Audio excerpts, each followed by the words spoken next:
terms of summer blockbusters, director Brad Peyton's San Andreas is about as typical as it gets, but not necessarily in a bad way.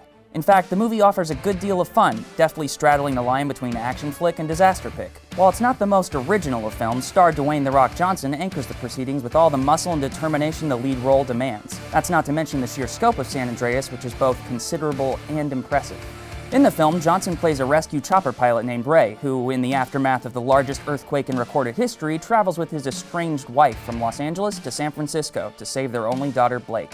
Meanwhile, a seismologist played by Paul Giamatti has coincidentally made a breakthrough in predicting earthquakes mere hours before the big one hits, a magnitude 9+ earthquake along the San Andreas Fault.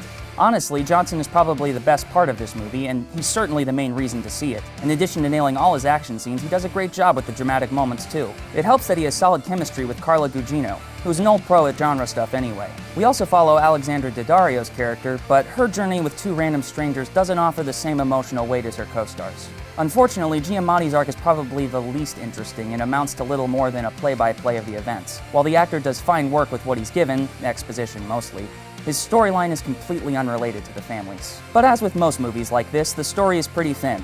It's also fairly predictable and unoriginal. For example, there's obviously a scene where the Golden Gate Bridge gets destroyed, which is kind of a running joke in Hollywood anyway.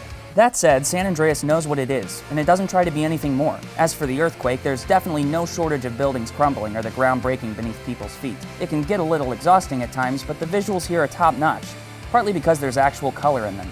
In a time when action movies are ever desaturated and sepia-toned, it's refreshing to see the frame really pop, because ultimately that's what you're paying to see here, out-and-out spectacle, and the film delivers that.